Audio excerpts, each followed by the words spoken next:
Buenos días.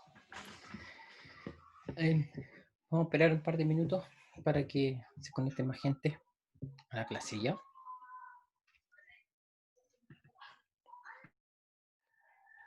Buenos días de nuevo. Eh, Hoy día vamos a empezar a ver propiedades parciales molares, que es el capítulo 5 o la unidad 5 en los apuntes. Y lo primero que quiero compartir con ustedes es un ejercicio. No lo vamos a hacer ahora, pero solamente para que se den cuenta cómo se usan las propiedades parciales molares de una forma relativamente simple. Vamos a ver. Entonces, vamos a compartir.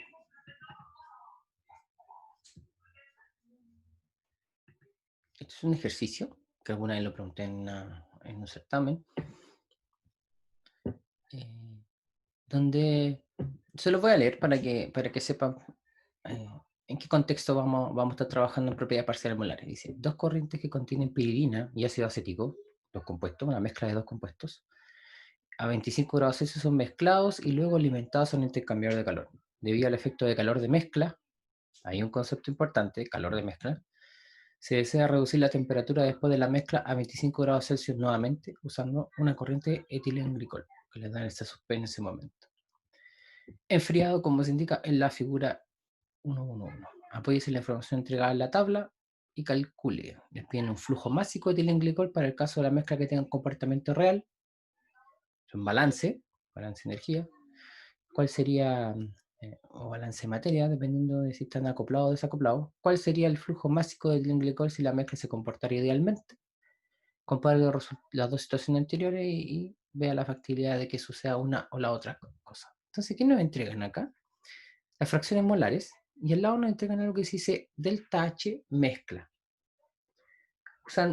A veces se usa, a veces no, con el delta H mezcla, pero hay una rayita arriba que indica la propiedad parcial molar. Fíjense, esto pareciera algo tan simple. Yo mezclo acá, punto de mezcla, mezclo, lo pongo en intercambio de calor y necesito pasar una corriente de otro fluido para que salga esa mezcla a 25 grados Celsius. Entonces, pregunta para ustedes. ¿Qué está sucediendo aquí?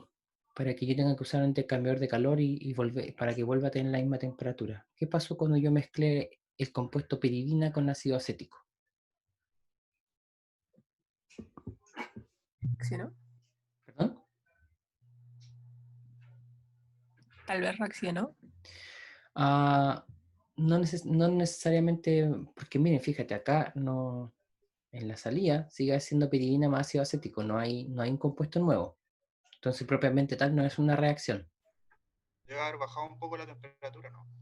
La temperatura de la mezcla es menor a 25. ¿Bajado o subido? Fíjate las temperaturas del etilenglicol. Ah, sí, sí, subió. Subió la temperatura. Sale a 2 o sea, sale a 20. Sí. Entonces, eso significa que el solo hecho de mezclar estos dos compuestos se ha liberado energía. Entonces, ¿qué significa eso? En una mezcla ideal, uno, para que la redundancia, mezcla dos compuestos y, entre comillas, me sale gratis esa mezcla. Y yo sumo que la temperatura de entrada de los compuestos individuales es igual a la temperatura de salida. Pero en las mezclas reales eso no sucede. Hay una... Y bueno, la mezcla también puede bajar la temperatura, pero hay un cambio. Ese cambio posiblemente sea muy marcado y en otros casos muy pequeñito. Por ejemplo, si ustedes mezclan agua con etanol, posiblemente no perciban ese cambio de temperatura, pero si tienen el instrumento necesario, ustedes se van a dar cuenta que lo que parece una mezcla ideal no lo es. Mezclar etanol con agua es una mezcla no ideal, no se desvía mucho de la idealidad, pero la temperatura de la mezcla final cambia respecto a la temperatura de los compuestos individuales, asumiendo que están a la misma temperatura cuando están separados. ¿De acuerdo? Este ejercicio que parece tan simple no tiene una resolución tan trivial y depende más bien de información que tenga que ver con la fracción molar. Y si se fijan, tiene mucha información acá, pero se dan cuenta que la cantidad de moles que entran de los dos compuestos son las mismas, por lo tanto, la mezcla tiene una composición que es 0,5, que está más o menos entre estos dos valores que voy a destacar. Entonces, en este puro enunciado hemos visto lo siguiente. Efecto de calor de mezcla, corroborado por el diagrama de flujo. Vemos que existe un calor de mezcla, o sea, algo que me va a indicar la cantidad de energía que existe acá. Si se fijan, el valor es negativo, significa que los compuestos individuales, cuando los pondero en su entalpía, es mayor a la entalpía cuando están juntos. Y depende de la fracción molar. ¿De acuerdo? Entonces, cada vez que mezclemos, si nuestra mezcla no es real, vamos a tener que hacer este análisis. ¿Qué pasa con la temperatura y en definitiva la energía de esa mezcla después y antes que se hayan mezclado los compuestos? Y eso tiene que ver también cómo se comporta la materia, cómo se reacomoda. Tiene un costo energético el hecho de mezclar compuestos. Así es que, y nuevamente, entre más distintos, por decirlo así, son los compuestos en su estructura química y en sus propiedades físicas, más probable es que nosotros encontremos una mezcla que es no ideal. Si se parecen los compuestos en estructura, sus propiedades físico-químicas, si se parecen en sus propiedades físicas también, nosotros podemos decir o podemos asumir a priori que tienen un comportamiento ideal.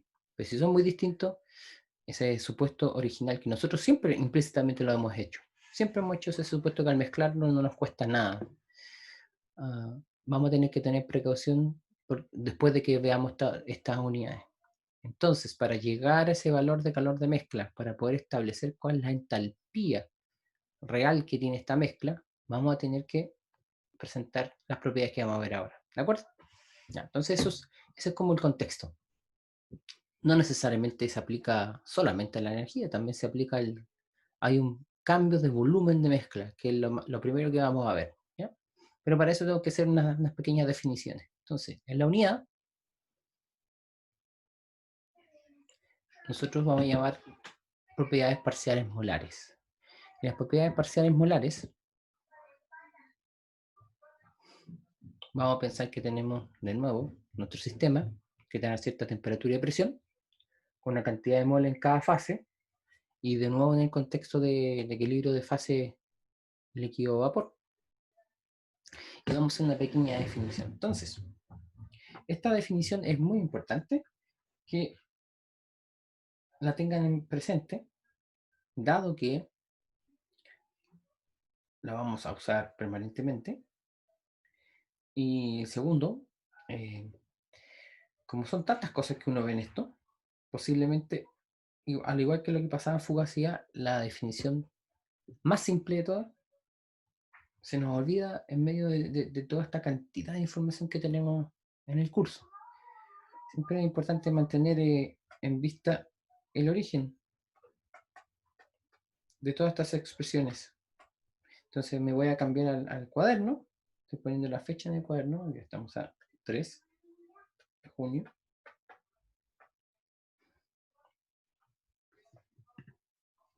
Y vamos a empezar a hacer unos pequeños desarrollos, ¿ya?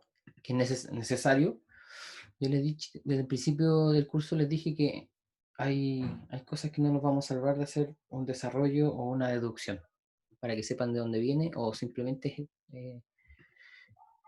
es lo que amerita, dado que tenemos que aprender ciertas cosas mínimas en el curso, ¿ya? Entonces, propiedades parciales molares, en eso estamos. Vamos a colocar el título aquí. Esto se llama propiedades parciales molares. Esta vez no tengo prehecho la deducción porque me gustaría que Me voy a saltar algunos pasos que están puestos en el apunte, pero me gustaría que fueran viendo cosas mínimas. Esa es la idea. Entonces, el primero es la definición. En el apunte, cuando uno se quiere referir a una propiedad termodinámica extensiva o intensiva, generalmente usan la letra M para generalizar. Entonces, M es una propiedad termodinámica extensiva, perdón.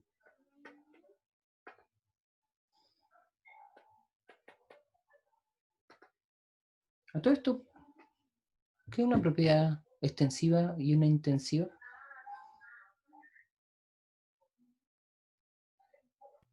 Si depende de la masa o no. Claro, está en tamaño del sistema en cuanto a la cantidad de materia. Entonces, ¿qué diferencia hay? ¿Cuál es la que depende de la masa y cuál es la que no depende de la cantidad de materia que está involucrada en el sistema? La extensiva me parece que depende de la materia. Exactamente. La intensiva ya no depende de la cantidad total de materia y uno dice del tamaño del sistema. ¿Qué es lo que es una propiedad específica entonces?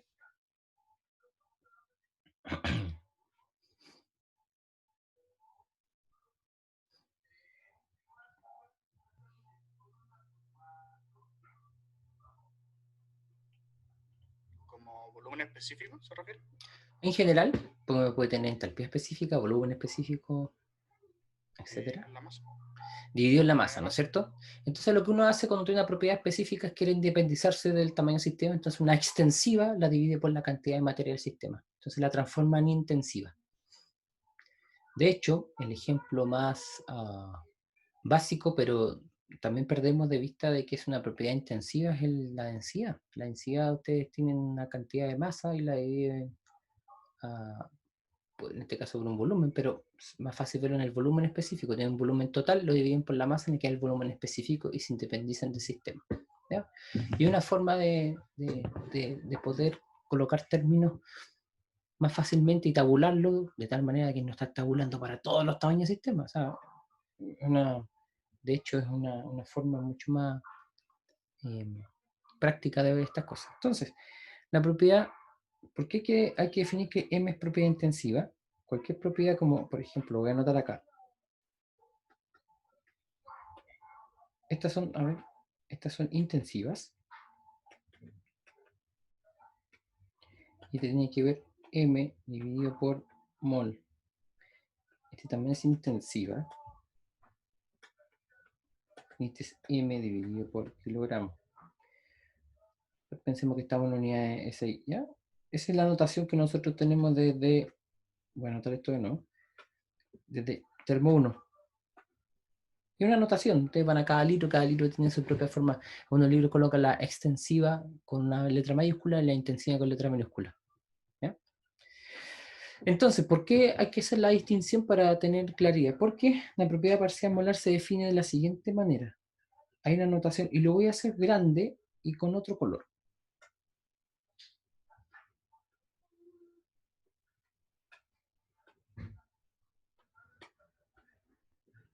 Si se fijan, voy a agrandar esto.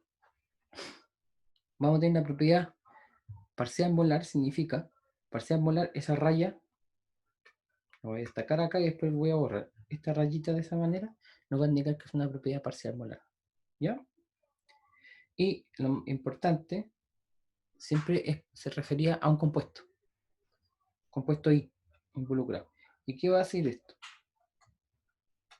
Esta propiedad parcial molar se va a definir como el cambio, por esas tres rayitas en los apuntes es una definición, ¿ya? El cambio y una derivada parcial de la propiedad extensiva respecto al cambio de los moles que hay en el sistema justamente del compuesto que estamos evaluando.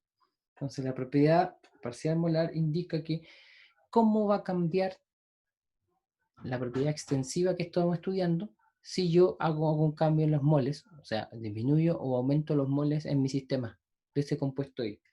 Y eso está evaluado para una temperatura y presión constantes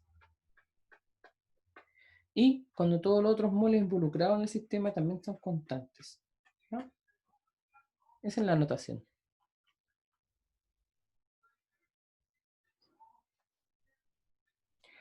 Entonces, cada vez que evaluemos una propiedad parcial molar, hay una derivada involucrada porque nosotros estamos evaluando cambios.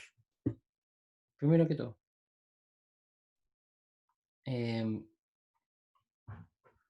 Entonces, ¿cómo quedaría esto si uno lo tuviera para distintas propiedades de estado? El cambio en la entalpía respecto a los cambios en los moles y la temperatura y presión constante, eso le llamamos H, propiedad parcial molar, entalpía parcial molar del compuesto I. Nosotros ya tenemos de U total a de NI, a temperatura y presión constante, NJI, le llamamos a esto energía interna parcial molar. Y finalmente, como ejemplo, vamos a tener de G, el cambio total, con respecto a NI,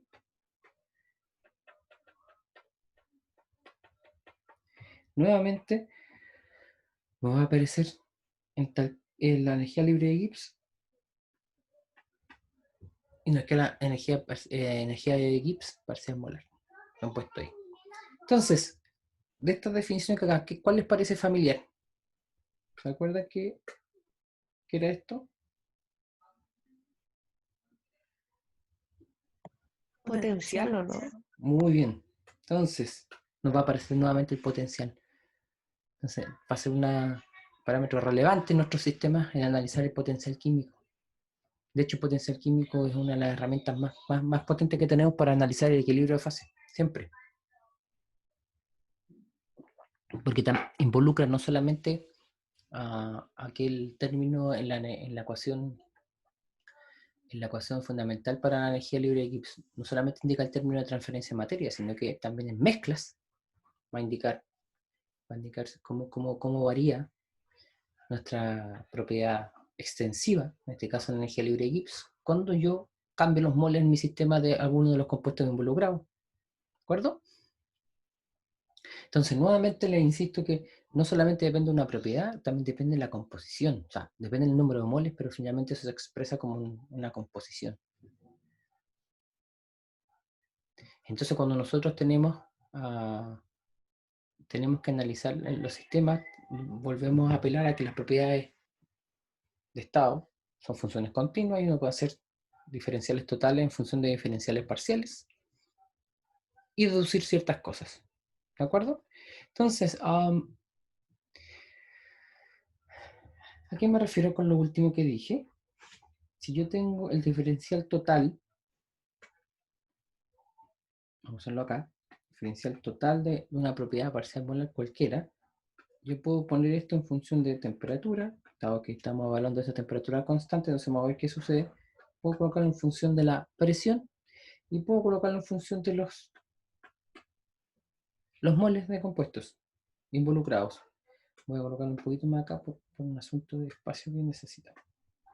Entonces, cuando uno pone cualquier propiedad extensiva en función de temperatura, presión y moles, o sea, cuando varían estos, cómo afecta, yo tengo siempre acompañado acá al lado, y lo voy a poner en otro color solamente para que se recuerden. Tengo eso, el cambio de la propiedad como derivada parcial respecto a la temperatura, el cambio de la propiedad con respecto a la presión y el cambio de la propiedad respecto esto me queda bien, ahí sí, respecto de los moles. ¿Ya? Entonces, ¿cuál es la particularidad que siempre tenemos cuando hacemos el diferencial total de una propiedad? Si yo estoy variando la temperatura, las otras dos variables, en este caso si es temperatura, presión y número de moles, permanecen constantes. Ahora, si yo varío, y esto es más, si yo varío ahora la presión, temperatura tiene que ponerse constante y el número de moles tiene que parecer constante. Bueno, no moles totales. Y finalmente, yo tengo aquí que para todos los compuestos involucrados en el sistema de I igual 1 a N, cada vez que evalúo el cambio de alguno de esos compuestos, yo tengo que mantener constante la temperatura, la presión y los moles de los otros compuestos. Entonces, ¿qué apareció acá? Ahí apareció lo que nosotros llamamos la propiedad parcial molar, de hecho. ¿De acuerdo? Después con un arreglo matemático y unas definiciones que ustedes pueden ver en el apunte, no tenemos que hacer todo el detalle, porque me gustaría avanzar en usar esto. A partir de esta definición tienen distintas, y recordar que también este DM uno lo puede descomponer. ¿Cómo lo puedes descomponer? N. Siempre la extensiva se puede poner en función de una intensiva, multiplicando por el número de moles. Al hacer el diferencial de esto nos queda dn dm molar más m molar por dn. ¿De acuerdo? Y es lo mismo que cuando uno usa que el NI en la composición por el moles total y un DNI es de nuevo N de XI más XI por DN. ¿De acuerdo? O sea, uno combina todo esto. No es necesario que lo demuestren ustedes, lo pueden ver, si se dan cuenta de cómo se deduce, no hay ningún problema. Usando todo eso, ustedes van a llegar a las siguientes expresiones. Voy a cambiar de página, que son estos importantes. Primero, cada vez que nosotros evaluemos una propiedad molar de una mezcla, lo voy a anotar con palabras para que se acuerden. Yo lo que voy a hacer ahora es ponderar por su composición por la propiedad parcial molar. Entonces, ¿qué sería esto? Propiedad molar de una mezcla. Y acá está la propiedad parcial molar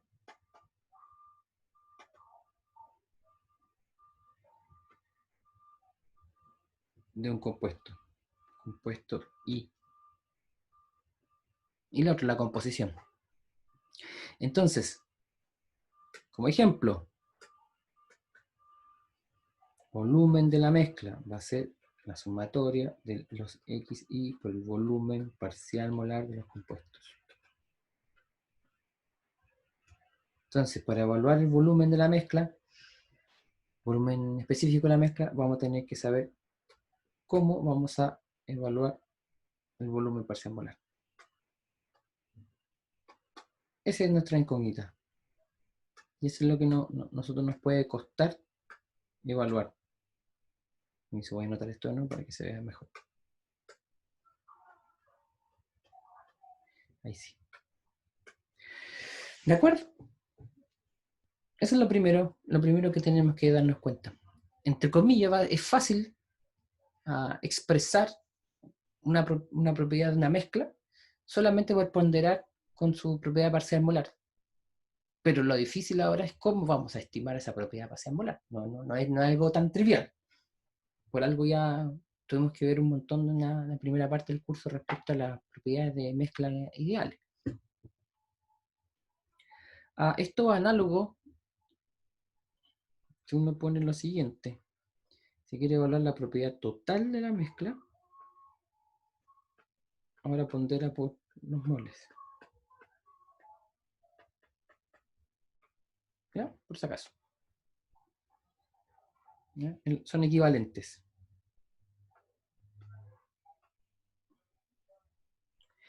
Pero también de lo anterior, cuando combinamos esas tres expresiones, y llegamos a esta conclusión de la ponderación de las propiedades parciales molares para estimar una propiedad molar de una mezcla total. Ese vamos a colocarle A en la primera definición que sale, pero B sale algo bien interesante. Y lo voy a poner inmediatamente como una... ¿cómo decirlo? Una expresión muy relevante. De aquí sale lo siguiente. Si se recuerdan, aparece este término acá, dMAdNI. Y en realidad, primero venía la temperatura, a presión y moles constantes, de T más dm AdP, temperatura y moles constantes, menos la sumatoria de la 1N de la composición por la propiedad parcial molar, el cambio en la propiedad parcial molar. De nuevo les digo, como aparece esto, el apunte está hecho relativamente, se nota de inmediato en la deducción. Entonces, ¿qué es lo interesante de esta ecuación? Esta ecuación nosotros le llamamos, y lo voy a colocar aquí en rojo, se llama ecuación de Gibbs-Duhem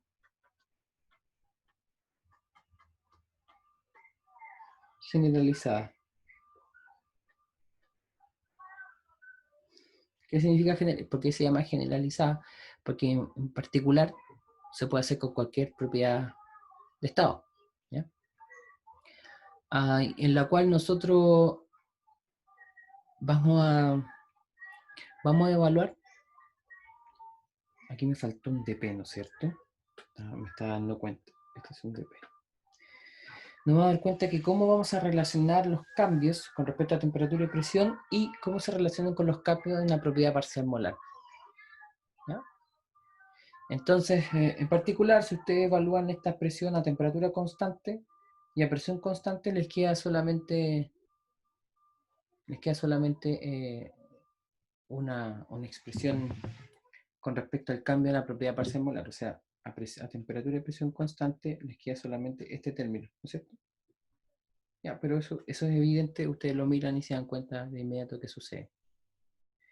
Entonces, Gibbs-Duhem, de acuerdo a estas personas que estudiaron esto, lleva el nombre de esta expresión. Si ustedes lo aplican, uno puede aplicar cualquier propiedad de estado, como les decía, pero la más útil, y de nuevo, apelo a lo que les dije desde un principio, la energía libre de Gibbs es lo que más vamos a usar en el curso. ¿Por qué? Porque depende de temperatura y presión, que son medibles o fácilmente medibles. Por lo tanto, trabajar con esta propiedad de estado es mucho más práctico. Entonces, si, voy a cambiar el color, si Gm es igual a G,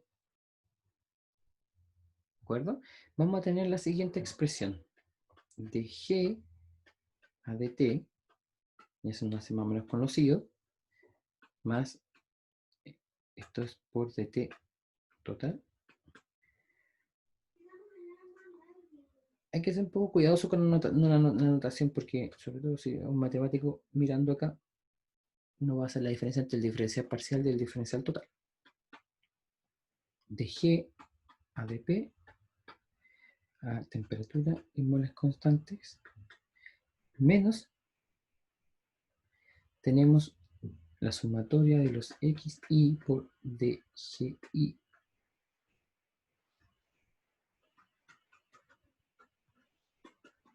Entonces, cuando evaluamos esta expresión, ¿se acuerdan cuánto era esto?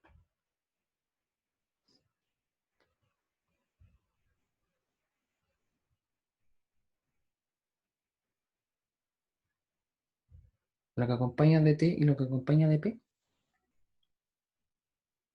H menos S, ¿no?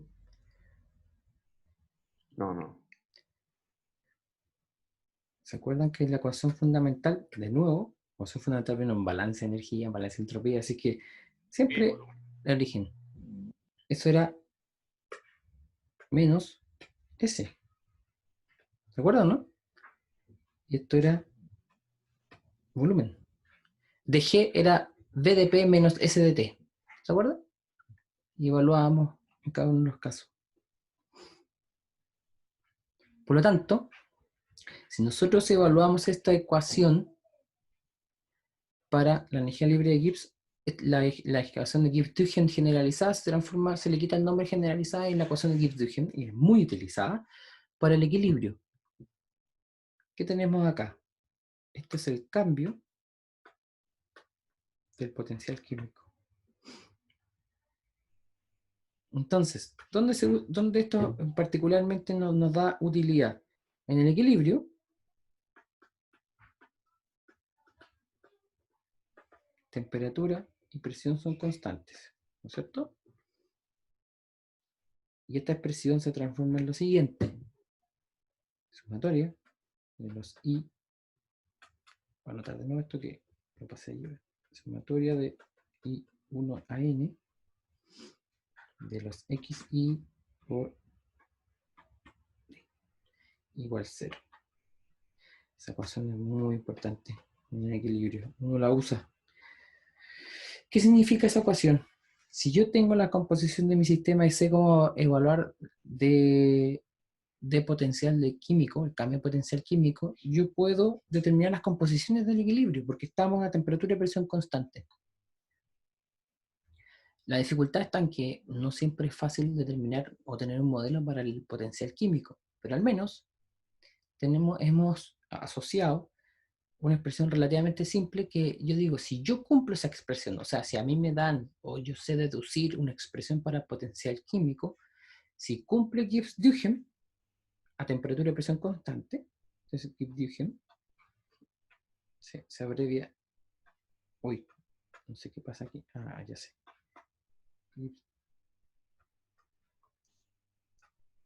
Me costó hacer esto, Gibbs-Duhem. Si yo hago esa ecuación, yo sé que estoy en el equilibrio y tiene que cumplir esta expresión. Si la cumple, yo llegué a un estado de equilibrio y es otra forma de corroborarlo. O lo podemos pensar de la siguiente manera. Dado que esto siempre se va a cumplir en equilibrio, yo puedo encontrar las composiciones en equilibrio de un sistema cuando yo no lo conozco. Entonces, finalmente es un modelo. Es un modelo que representa. De hecho, si uno en un sistema binario, yo sé que se tiene que cumplir en el equilibrio que X1 por D potencial químico 1 más X2 por D potencial químico 2 tiene que ser igual a 0.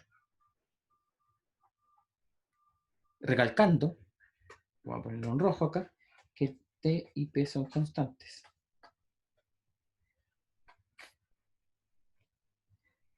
Entonces, a ustedes quizá ahora no, esto es una deducción matemática y no les hace tanta importancia en términos, pero créanme que cuando uno estudia el equilibrio de fases experimentalmente para corroborar que tus datos tienen consistencia termodinámica, así se le llama, tienen que cumplir esta ecuación. De todas maneras, tienen que cumplirla. Entonces, lo voy a leer literalmente aquí como salen los apuntes, porque es importante que ustedes lo sepan, pero aplicar esta ecuación tiene la siguiente utilidad. Vamos a tener un cálculo de las composiciones de una fase en equilibrio si se dispone de valores de la temperatura y presión, además de una representación explícita del potencial. O sea, si tenemos un modelo explícito del potencial, y generalmente lo vamos a encontrar en función de composiciones, vamos a poder determinar cuáles son esas composiciones en el equilibrio. Lo otro que vamos, como les decía, una consistencia de la información experimental. ¿Qué tiene que decir eso? Que cuando uno tiene un amplio rango de composición y temperatura y presión en los datos de equilibrio, pero uno quiere detectar aquellos datos que son redundantes o datos que se salen del comportamiento, porque generalmente en información experimental hay algunos experimentos que no siguen la tendencia, eso uno llama outlier, está fuera de la tendencia general. Uno puede identificar en forma consistente, no solamente mirando un gráfico y decir, mira, este punto se desvió, no, yo voy a ser consistente en el análisis de esto, aplicando esta ecuación de Gibbs-Duhem, y yo voy a decir, mira, ese punto que está ahí no sigue la ecuación de Gibbs-Duhem, por lo tanto yo estoy detectando que o hay una dependencia de ese punto con otros puntos experimentales, o simplemente la condición experimental para ese punto no fue hecha de forma correcta. Entonces también incluso yo puedo analizar cuando yo he hecho mal un experimento desde el punto de vista del equilibrio de una fase. Y definitivamente yo voy a tener una expresión del potencial en función de las composiciones. Entonces, Gibbs Duhem, para temperatura y presión constantes, es una herramienta muy poderosa y cada vez que uno quiere hacer datos de equilibrio de fase, va a aparecer esta expresión y nos va a ayudar a determinar si los datos que yo obtuve tienen, entre comillas, sentido. Entonces cuando uno dice, oye, ¿tienen sentido tus datos? Ok, aplica la ecuación de Gibbs Duhem, ve si se cumple. Si se cumple significa que tus datos tienen una consistencia termodinámica y son válidos y has validado tu sistema experimental. ¿Ya? Entonces, de nuevo viene la demostración matemática y vamos a darnos cuenta que la dificultad que tenemos ahora es cómo vamos a determinar la propiedad parcial molar. Matemáticamente hay una expresión que les voy a anotar ahora, que viene después de un análisis matemático que lo pueden revisar nuevamente. No es mi intención que ustedes lo sepan de memoria, sepan de dónde viene, porque no van a empezar a demostrar esto, pero sí entender de qué se trata esta expresión, porque no es muy simple, y esta expresión nos ayuda a dar un primer acercamiento de cómo determinar la propiedad parcial molar. He hablado de la propiedad parcial molar, la he puesto en una expresión acá, todo, pero todavía no les digo cómo se calcula, que es finalmente lo que más trabajo nos va a dar.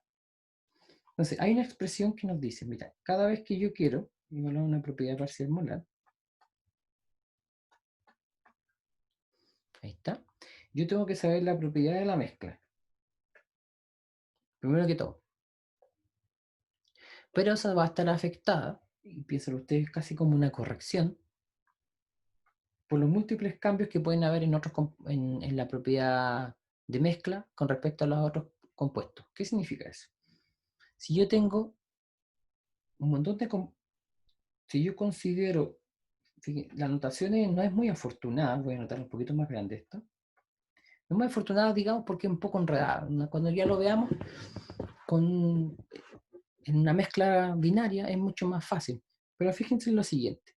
Dice, para un subíndice distinto ahí, o sea, para todos los compuestos que no son el I me refiero a la propiedad parcial molar del compuesto I, para todos esos compuestos yo voy a tener la composición de ese compuesto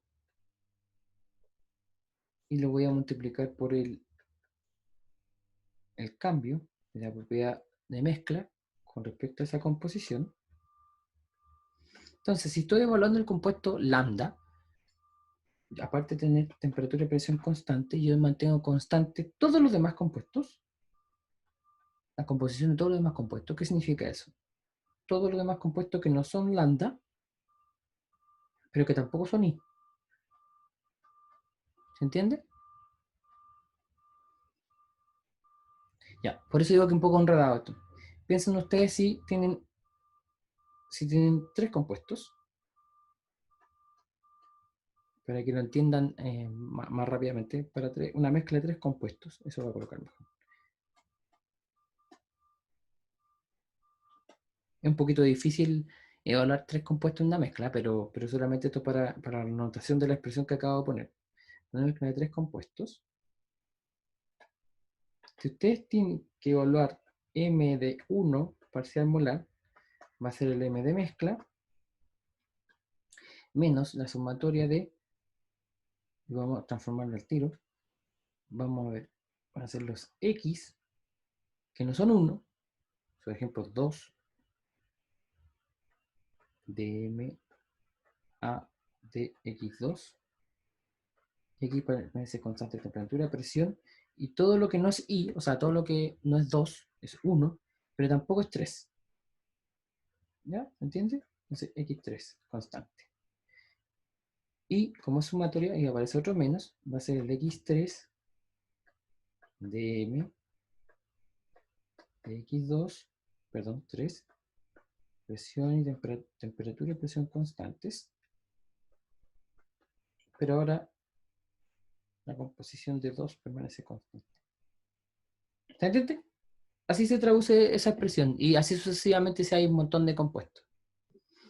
Nosotros vamos a quedar con la mezcla binaria. Entonces, la mezcla binaria va a quedar, en realidad, para dos compuestos, que es lo más práctico para nosotros ahora. Le insisto, aunque parezca inofensivo, entre comillas inofensivo, una mezcla de tres compuestos nos puede traer harto trabajo en el análisis termodinámico. Para mezcla de dos compuestos, esto se va a traducir en algo así como M1 menos X2 de mi a dx2 por temperatura y presión constantes. Aquí hay X1 constante también, se me había olvidado colocar. Pero esto es X1 constante. Así no va a quedar. Va a ser una de las formas que la vamos a poder evaluar. ¿De acuerdo?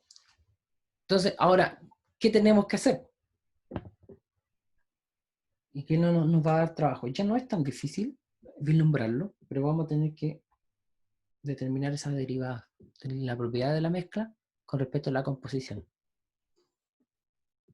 Y si es una derivada parcial de una función de estado con respecto a la composición, si tenemos un gráfico de esa propiedad de mezcla, M colita, ¿ya?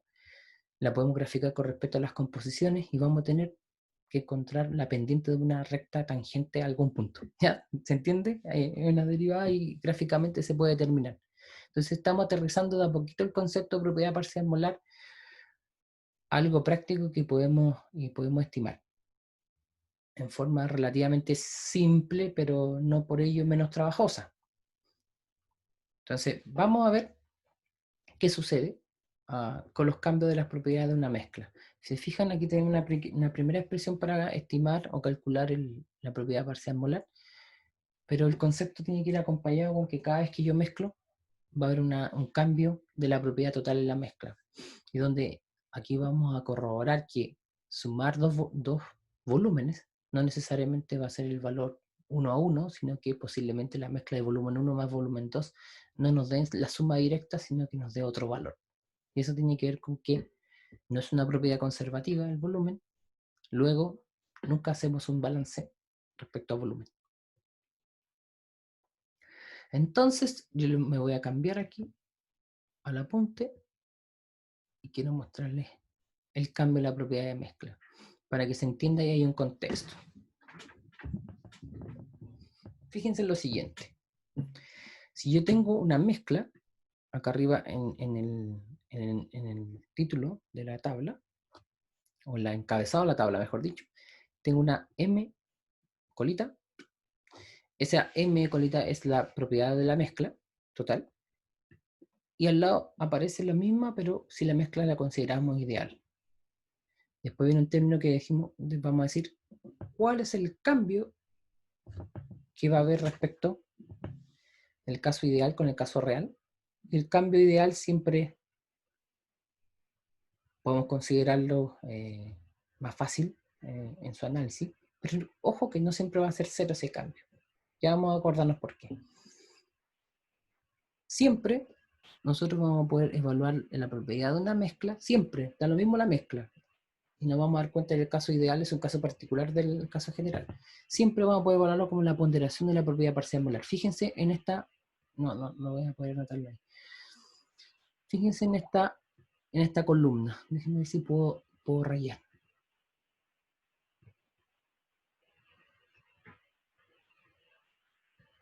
Fíjense en esa columna. Siempre la propiedad de la mezcla la puedo ponderar por su composición. Y la propiedad parcial molar. Fácil la expresión matemática.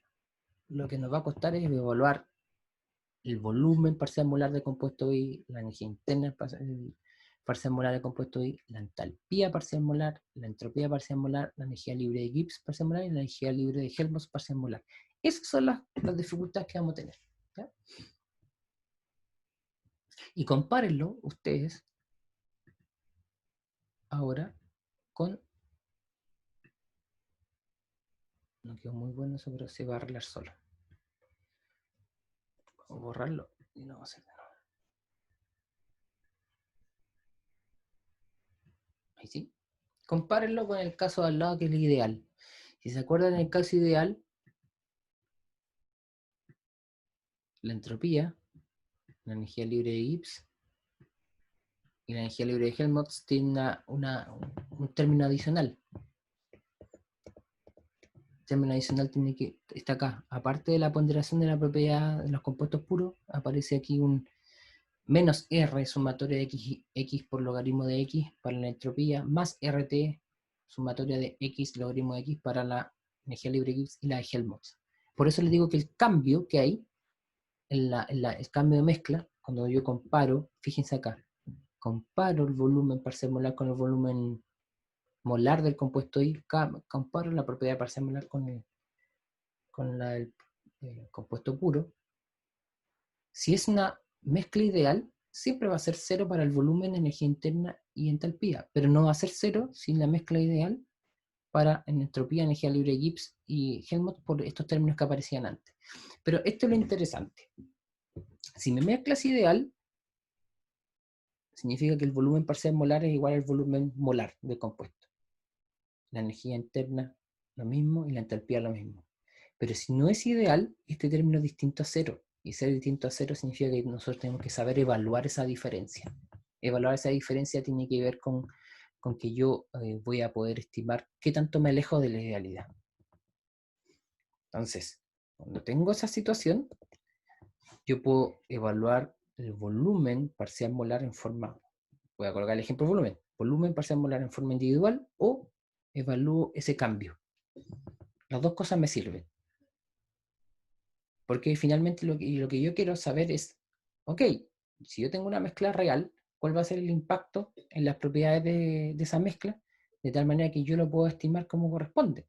¿Cómo se transforma esto en la parte práctica? Si yo, como el ejemplo que le daba al principio de la clase de un balance de energía, yo no voy a poder suponer que la mezcla va a salir a la misma temperatura de los compuestos individuales. Si sale a una temperatura distinta, voy a tener que, y quiero volver a la temperatura original, voy a tener que agregar un equipo a mi proceso. Si yo hubiera asumido que la mezcla era ideal, no necesito un intercambiador de calor. Y era una de las preguntas que había ahí. No necesito un intercambiador de calor, por lo tanto, me ahorro un equipo, me ahorro costos para el proceso, etc. Pero a la vez, si yo cometo el error de asumir idealidad cuando no existe, yo voy a tener una corriente de salida que va a estar a una temperatura que yo no deseo y que tampoco posiblemente no sea la adecuada para el proceso. ¿Se entiende? Entonces, esas son las implicancias prácticas de esto. Si uno no entiende lo que está sucediendo y no sabe cómo evaluar ese cambio, no voy a saber, por ejemplo, necesito colocar un intercambio de calor. Pero digamos que ya, sé que hay que colocar un intercambio de calor en el proceso para que esto siga siendo a la misma temperatura, la mezcla que los compuestos individuales. Cuando sucede eso, después yo tengo que saber cuánto es el flujo del compuesto o el fluido de servicio para poder volver a la temperatura original. Y para eso, cuando hago el balance, necesito estimar ese cambio en la energía de mezcla. Y ahí venimos a estas propiedades termodinámicas. Es como cuando yo quiero determinar la diferencia en entalpía y uso propiedades residuales. Y las propiedades residuales yo las asocio a ecuaciones de estado. Algo que para mí era impensado antes en termo 1. Al final del termo 1 igual empecé a verlo, pero he impensado en aplicar una ecuación de estado para evaluar las propiedades volumétricas cuando la situación no es ideal, sino que se comporta en forma real. Lo mismo va a pasar ahora. Vamos a tener que tener la precaución de saber si mi sistema sigue una idealidad o no. En la vida real, generalmente uno hace la aproximación rápida de que todo es ideal, las mezclas son ideales, pero nos vamos a llevar sorpresa a veces y vamos a tener que saber evaluarla. ¿De acuerdo? Entonces, el primer ejemplo, el más fácil es el volumen. Y el volumen, antes de que ustedes empiecen a mirar esta tabla que aparece acá, quiero mostrarles el gráfico. Ahí está mi grafiquito.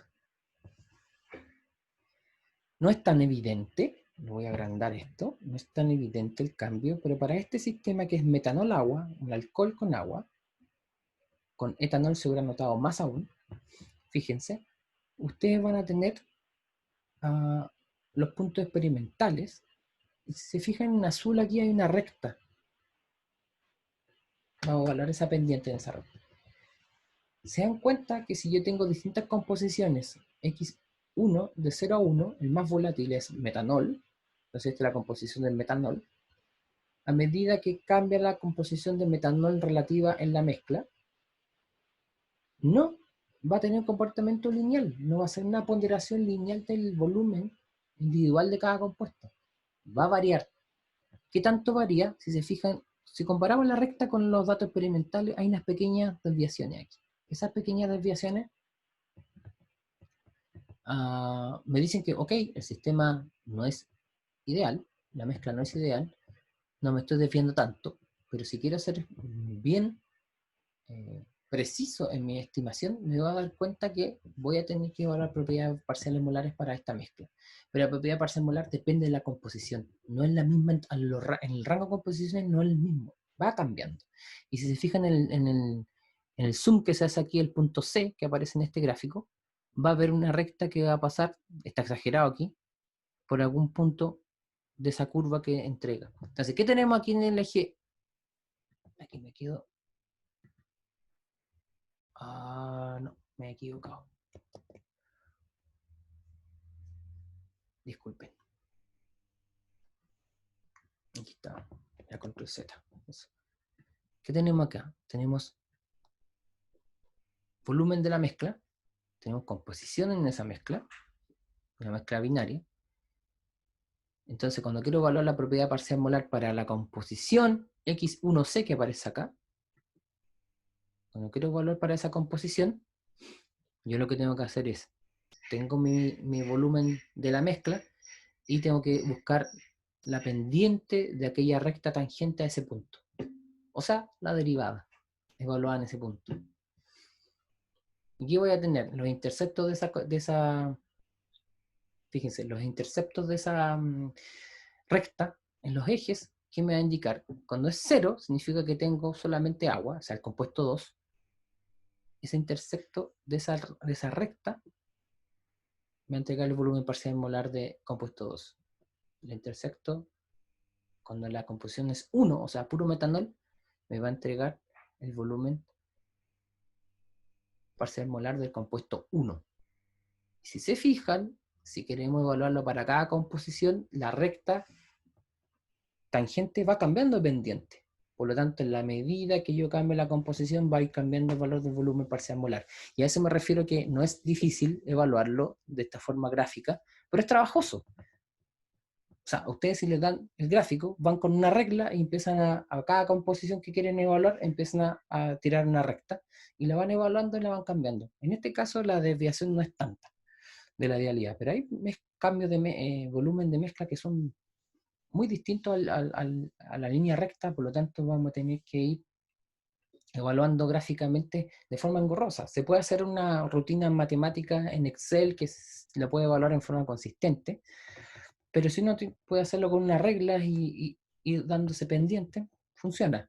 Si se fijan, si hacemos método gráfico, nuevamente depende del observador. Hay gente que va a ser mucho más concienzuda en hacer esto. Y eso es lo que uno no quiere evitar.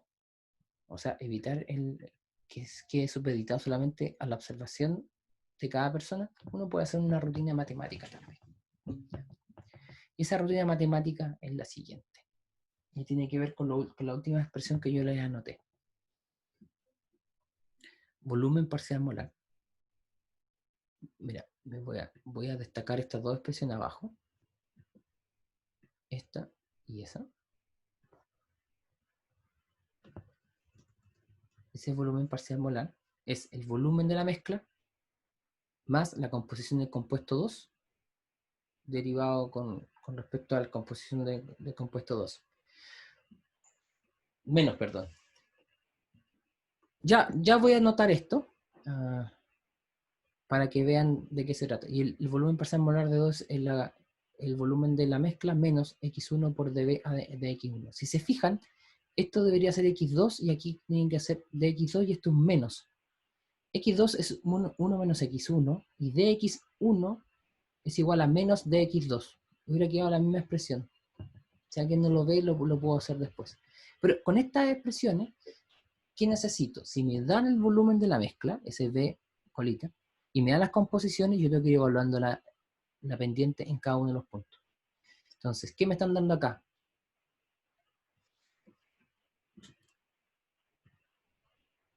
Este es mi dato experimental. Oh, eso no, eso no.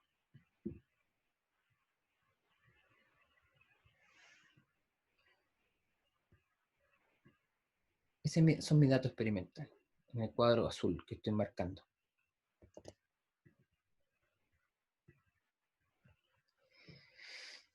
¿Qué digo yo? Mira, si mi mezcla es ideal, pondero. Pregunta, en esta tabla, ¿cuáles son los volúmenes parcial molar de los compuestos puros? ¿Cuál es del metanol y cuál es del agua?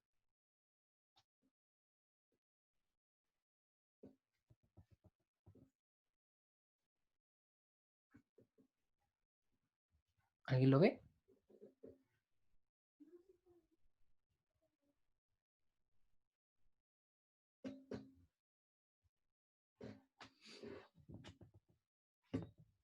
¿El de metanol no es el primero?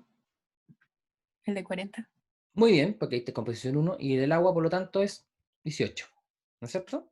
Entonces, si lo que hago yo es ponderar el volumen de la mezcla ideal, el primero, está claro, se iguala con el último y el primero se igualan a los compuestos individuales, pero entre medio, ¿qué es lo que hago? Por ejemplo, el segundo término es la composición 0.8838 por el volumen molar del compuesto 1, que sería 40,7, más 1 menos 0,8838, que es la composición del compuesto 2, por el volumen molar del compuesto puro, que es 18.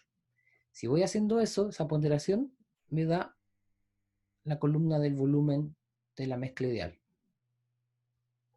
Ahora, el volumen de la mezcla ideal, yo lo comparo, o sea, hago el delta B, tal cual como sale en la tabla acá. Esto. Comparo. Quiero comparar, eso es lo que quiero hacer. Entonces, comparo, si este delta B real de la mezcla fuera puros ceros, significa que yo estoy en una mezcla ideal. Pero si se fijan, no me dan puros ceros. Por lo tanto, tengo que estimar las propiedades parciales molares y para eso tengo que ir evaluando la derivada en cada punto. Es un poco engorroso, como les decía, pero de esa manera uno lo va estimando. Y si uno lo hace de esa manera, te van a dar estos valores que están acá. Ya está prehecho. ¿Ya? Y a la vez, yo puedo graficarlos. Y yo lo grafico, me da esto. Un poquito más atrás.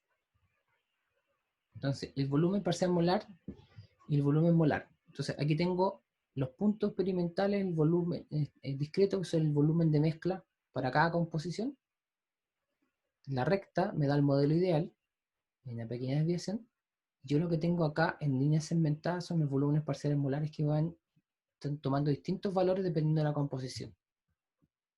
Entonces aquí aparece un concepto que es muy, muy interesante desde el punto de vista de análisis de sistemas, incluso de toda una teoría. Entonces aparece aquí, lo voy a destacar, estos dos términos que están acá.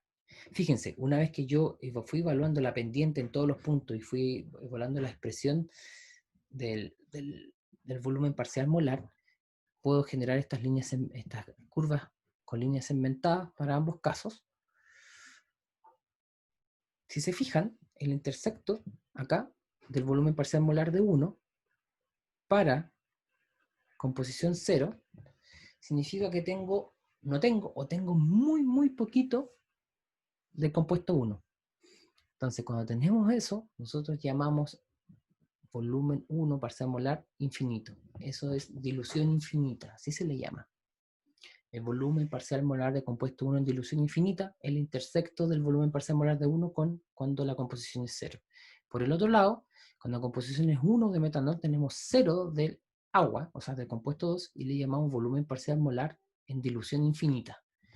Dilución infinita es el concepto donde la composición de mi soluto es muy pequeña y uno puede hacer toda la teoría en base a experimentos con soluciones muy diluidas, que finalmente es lo que uno generalmente se topa en la realidad. Hay soluciones que están muy diluidas y podemos estimar un montón de parámetros relevantes para nosotros. Recuerden que finalmente nosotros queremos saber si esto se comporta en forma no ideal, darse cuenta si nosotros tenemos que agregar algún equipo al proceso, tenemos que agregar energía, quitar energía para mantener los procesos a cierta temperatura deseada.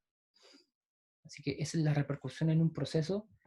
Pueden ser interesantes de analizar desde el punto de vista termodinámico. No siempre vamos a tener la posibilidad de idealizar todo, ¿ya? Tengan conciencia de eso. Uno siempre parte por los modelos. Es como cuando tengo que evaluar un gas, la propiedad volumétrica, y lo primero que hago es usar, para tener un orden de magnitud, uso modelo de gas ideal, pero no siempre va a funcionar, ya lo saben.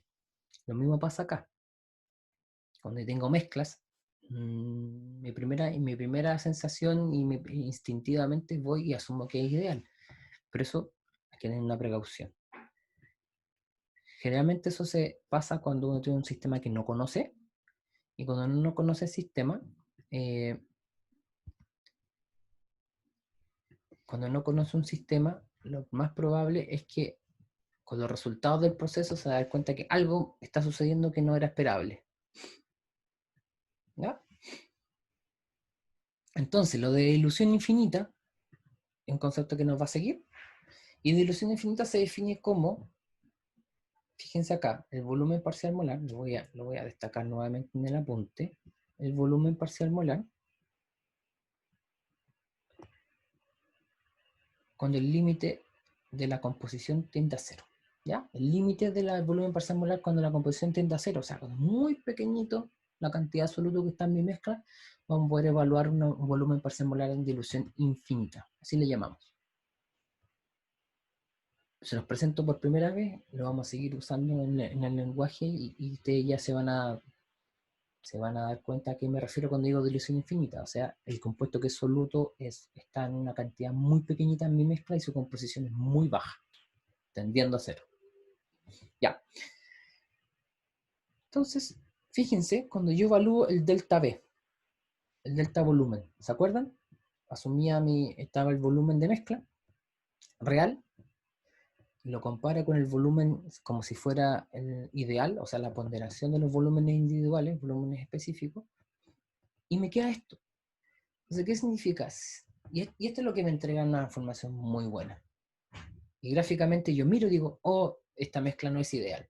Si alguien me entrega este gráfico, yo digo, si hay una curva en el rango de composiciones de 0 a 1, ya sea hacia abajo o hacia arriba, porque puede ser una desviación positiva o una desviación negativa de la idealidad, yo sé que mi sistema no es ideal. ¿Por qué? Si fuera ideal, esta no debería ser una curva, sino una recta que va de 0 a 1, una línea que va por el eje.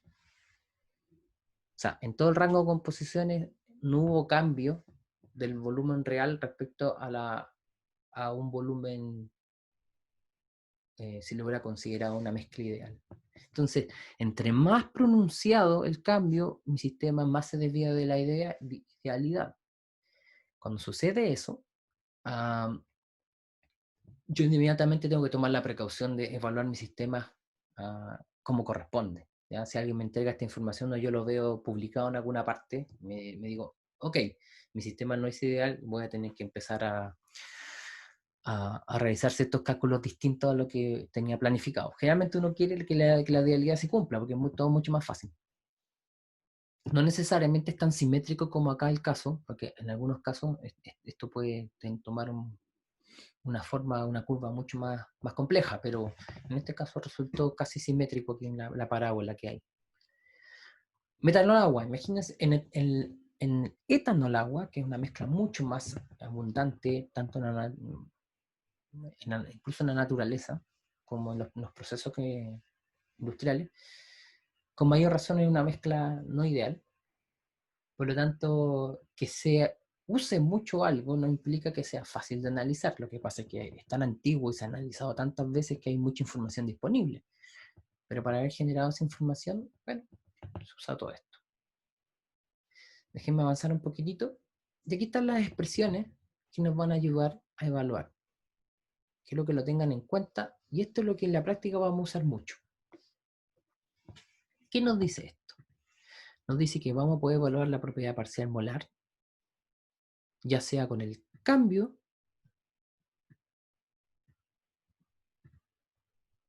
el cambio de la propiedad total de la mezcla, o sea, evaluando M menos M ideal, o directamente con el valor de la propiedad de la mezcla.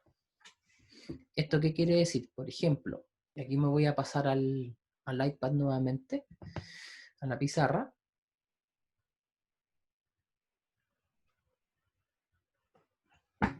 Y ahí tenemos previamente anotado lo que yo le había dicho. Cuando evaluemos esto, podemos evaluarlo desde dos puntos de vista. Del valor real, perdón, va a cambiar el color. Podemos hablar del valor real de la mezcla o del cambio en la mezcla, que es igual a M menos M, si consideramos que es ideal, ¿ya?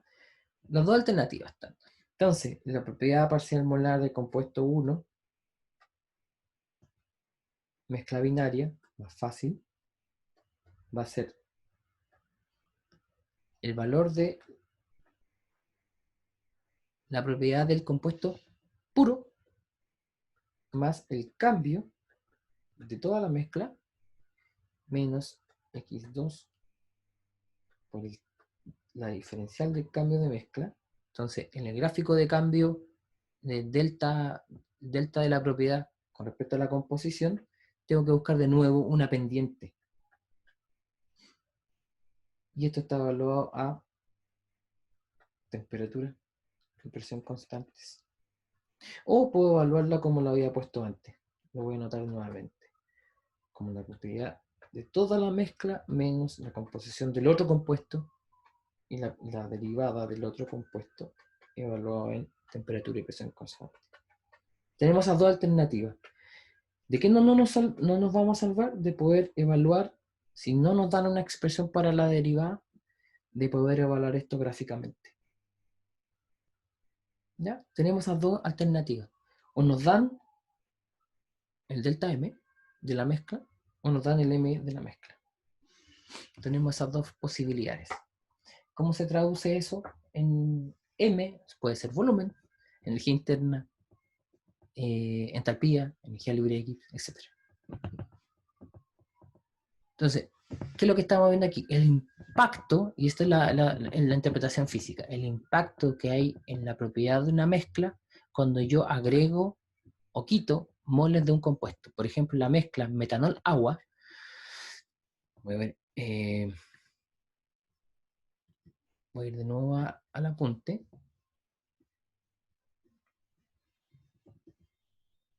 ¿Dónde está? Acá está.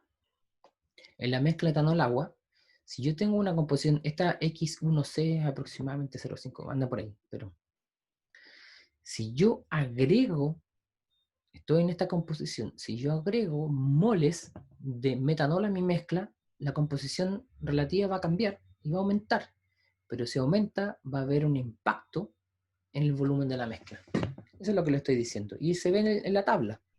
Si yo cambio la composición de 0,47 a 0,30 a 0,58, el volumen de mezcla cambió. ¿Se dan cuenta? Entonces, eso es lo que estamos evaluando, el impacto que hay en la propiedad de una mezcla cuando uno de los compuestos que participa en la mezcla, cambia la cantidad de moles. Si esto es ideal, el cambio es lineal, pero si no es ideal, el cambio hay que evaluarlo correctamente.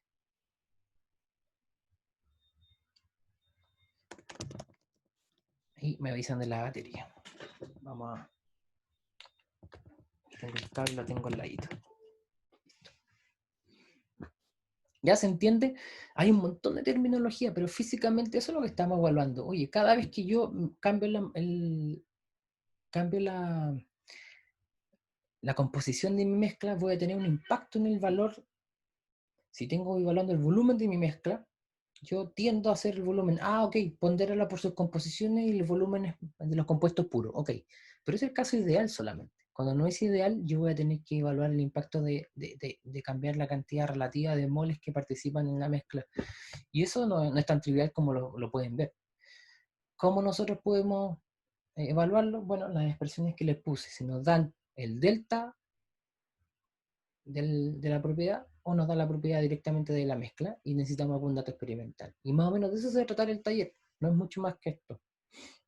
Para que ustedes sepan cómo, de eso se trata el taller, calcular una propiedad parcial molar.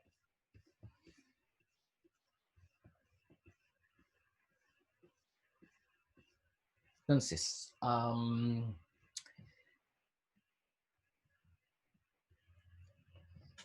esto es la práctica, cuando queremos evaluar el cambio, eso que aparece ahí, el cambio del volumen de la mezcla, por ejemplo, vamos a tener que evaluar la diferencia entre la propiedad parcial molar y el volumen del compuesto puro. Eso va a ser cero siempre y cuando la mezcla se comporte en forma ideal. Va a ser distinto a cero ese cambio si la mezcla es real. Esa sumatoria, en definitiva, va a considerar la ponderación de las composiciones. Aplica la derivada, etcétera, bla, bla, y ahí es donde aparecen estos términos que yo les decía. Digo bla, bla, bla, porque es matemática, es matemática. Lo importante es tener claro el concepto. Cada vez que yo cambie la composición de mi mezcla, y si mi mezcla no es ideal, me va a costar un poquito evaluar la propiedad porque ya no es lineal.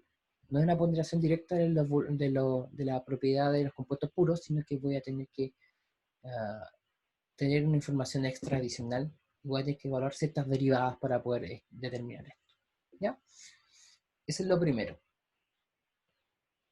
Y segundo, sobre todo asociado al ejemplo que le di al comienzo de la clase, yo cuando mezclo y mi mezcla no es ideal, me cuesta esa mezcla. ¿Va a generar energía o va a consumir energía? Digo, generar energía es una mezcla exotérmica o una mezcla endotérmica, pero va a haber un cambio energético que se va traduciendo en cambio de temperatura en mi mezcla. Y algunos cambios son imperceptibles. Por ejemplo, cuando mezclo metanol y agua, en los ejemplos que estábamos viendo aquí mismo en el apunte, la desviación de la idealidad no es tanta, por lo tanto, posiblemente, si alguien lo mezcla a una temperatura donde puede colocar sus dedos, su mano, aunque no debería manipular estas cosas directamente con contacto con la piel, pero si uno pudiera tener la sensación de la temperatura de esto, no va a notar casi diferencia entre los compuestos individuales y la mezcla, no lo va a notar. Pero hay mezclas que sí, son evidentes, sobre todo si los compuestos son muy distintos y se producen asociaciones, no son, como les decía, alguien me hablaba al principio de una reacción. No alcanza a hacer reacción, pero hay asociaciones que se hacen. Y esas requieren cierta energía para que se produzca la asociación o cierta energía para que se rompa la asociación. Entonces, aquí viene, a ver, voy a hacerlo con el otro. Aquí viene lo que tiene que ver con el calor de mezcla. Ahí lo destaqué para que se fijen a qué se refiere. Cada vez que yo mezclo, ¿qué es lo que estoy comparando? H, que es la entalpía de la mezcla real, versus la entalpía de la mezcla como si fuera ideal. Entonces, H menos H ideal. Y ese delta H le llamamos calor de mezcla. O sea, si el calor de mezcla es cero, también podemos decir que mi mezcla es ideal. Si el calor de mezcla es distinto de cero, ya tengo que empezar a evaluar de otra manera. Y eso se ve reflejado en mezclas que son bastante usadas en la industria. Y ahí es donde vienen estos gráficos interesantes de entalpía-composición. Los gráficos de entalpía-composición nos entregan directamente cuál es la entalpía de mi mezcla. Sobre todo para aquellas mezclas donde no se comporta en forma ideal. Y fíjense, la interpretación. Aquí tenemos una figura donde está la entalpía o calor de disolución para dos solutos, que en este caso estos dos solutos están asociados con agua, a 25 grados Celsius y un bar. O sea, no pueden ser condiciones más simples, que son las condiciones ambientales. Fíjense, ¿qué es lo que es HCl y el LICL? ¿Cómo se llaman? HCl primero, más conocido.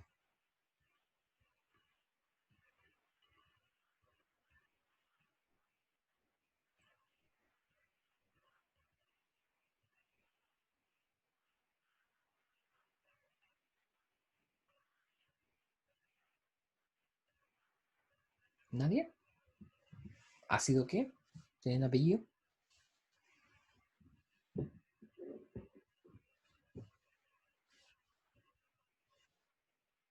Y el otro nasal, ¿no es cierto?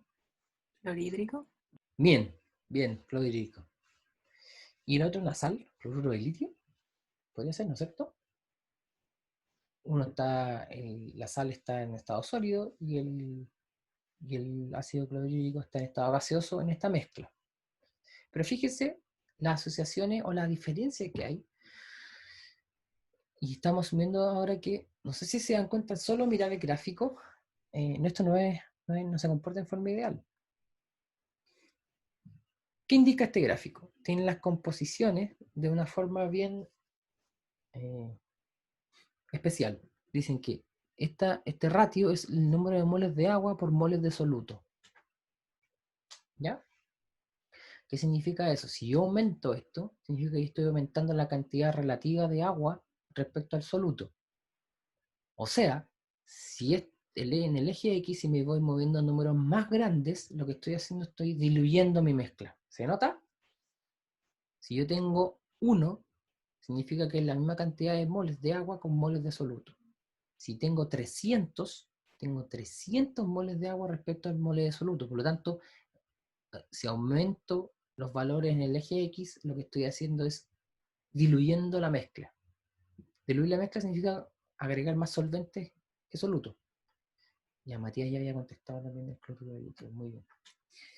Entonces, cuando sucede eso, yo voy a tender una asíntota, que significa, ok, el calor de mezcla se parece más a la entalpía del agua que a la entalpía de una mezcla, porque hay mucha agua respecto al soluto.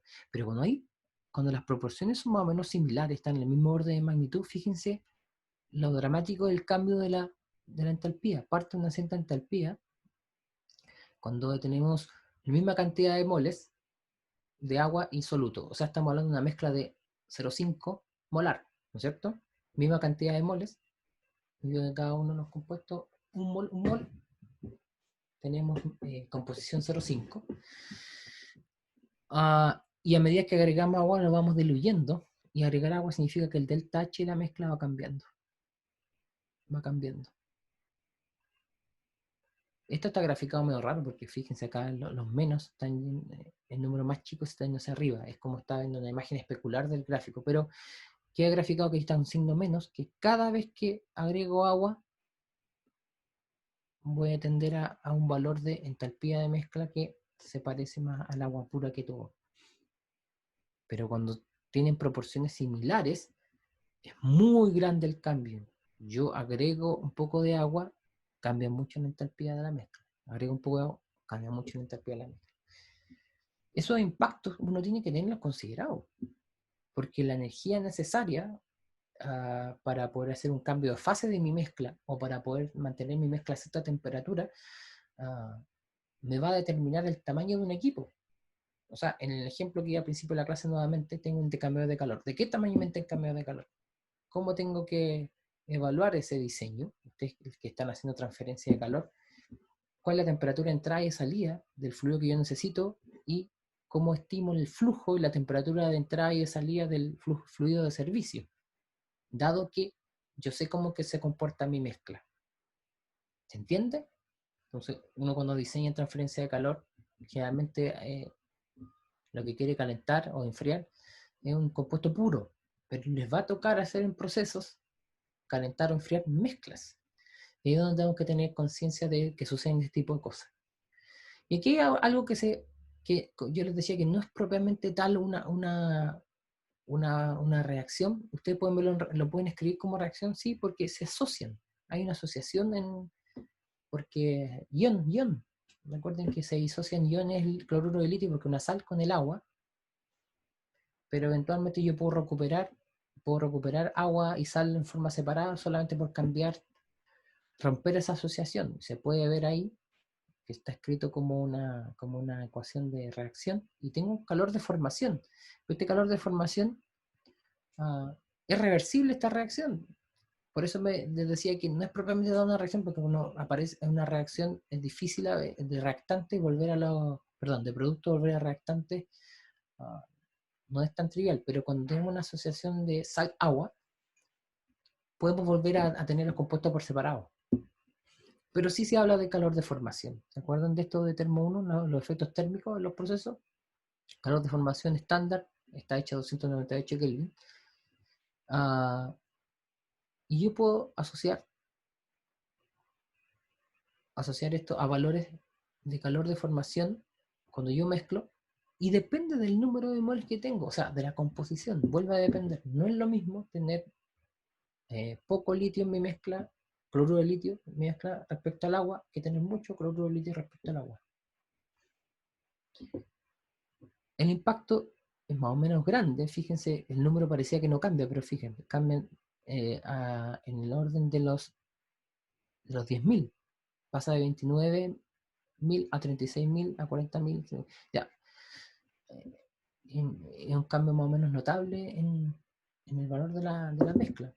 Hay que considerarlo, porque al mezclarlo, si cambia ese delta H, yo voy a tener que evaluar mi proceso de una forma distinta. Fíjense acá, en metanol agua nuevamente. Tengo los valores de X, evalúo delta H de mi mezcla y evalúo el cambio que hay entre la propiedad parcial molar y la propiedad del compuesto puro. Soy capaz de nuevamente de graficar esto, y eso es lo primero el impacto que vamos a ver. Este gráfico es un poquito complejo y con esto voy a terminar hoy día. Fíjense los puntos azules, eso me indica el delta H. Por eso está la recta acá, a la derecha. Y si se fijan de nuevo hay una curva, está sesgada hacia las composiciones más bajas de metanol, ¿ya? No es simétrica en este caso. Si esto fuera ideal, la mezcla ideal, me daría una recta entre 0 y 1, nada más. Pero, como no es ideal, me estoy desviando de esa idealidad. Y a partir de las expresiones matemáticas que teníamos antes, ya me voy a pasar al cuaderno como última instancia. Tenemos estas dos cosas ahí. H1 parcial molar menos H1 molar y H2 parcial molar menos H2 parcial. Fíjense esa diferencia, lo dramático que cambia dependiendo de las composiciones. Pero hay una coincidencia, que no es tan coincidencia. Fíjense en ese punto que está ahí, de intersección, coincide con el mínimo del delta H de toda la mezcla. Entonces, en los mínimos, estas diferencias se intersectan. ¿Ya? Eso se puede mostrar matemáticamente. No es tan interesante hacerlo en este momento, pero sí, ahí está. Vamos a ver la próxima clase. Diagrama entalpía concentración, que es muy interesante. Si hubiéramos alcanzado a ver eso para el certamen 1, la última pregunta que hice en la pregunta 3, lo hubieran podido realizar perfectamente con valor y después de plantear el balance. ¿Ya? Entonces, lo último que les voy a mostrar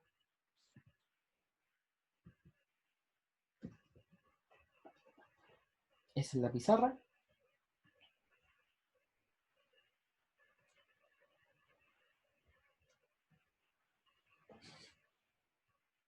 De esta expresión, voy a sacar un...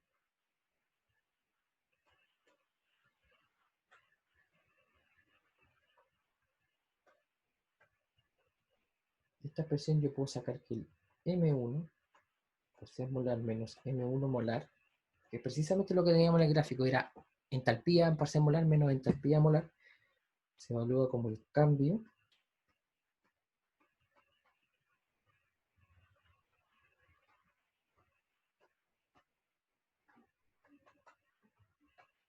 y está toda la información en la tabla. Particularmente en el ejercicio que era la entalpía parcial molar de 1 menos la entalpía parcial del compuesto, es delta de H de la mezcla. Tenemos el gráfico para eso. Y evaluar para cada composición de 2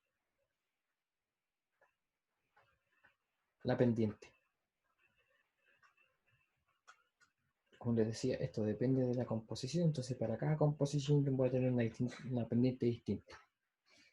Entonces, ¿qué nos hacen en el taller? Le vamos a dar las propiedades de la mezcla o el cambio de la propiedad de mezcla y ustedes van a determinar propiedades parciales molares. Eso es. Eso es el taller. ¿Alguna pregunta final? Con eso terminamos la clase de hoy.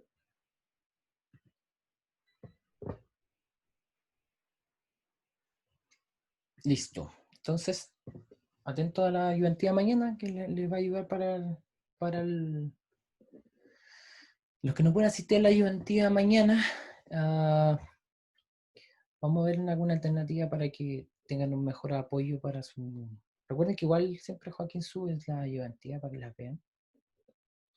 Y vamos a ver, estoy viendo el taller, todavía no lo tengo, no lo he visto. Los ayudantes me proponen un taller y lo vamos iterando, vamos viendo modificaciones. Entonces ahí cuando vea el taller me voy a dar cuenta si requieren mucho apoyo o no. Pero de nuevo tenemos poquitas materias y relativamente simples. Van a tener datos experimentales de una propiedad de una mezcla o del cambio de esa propiedad de mezcla y van a tener que calcular propiedades parciales molares. Eso.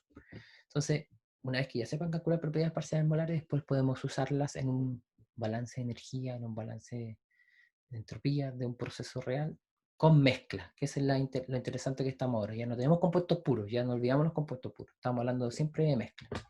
¿Ya? Listo, que tengan buen día. Nosotros nos vemos el próximo lunes y cualquier información va a ir a través de aula. Que tengan buen día. Chao, profe. Chao. Profe, que esté bien.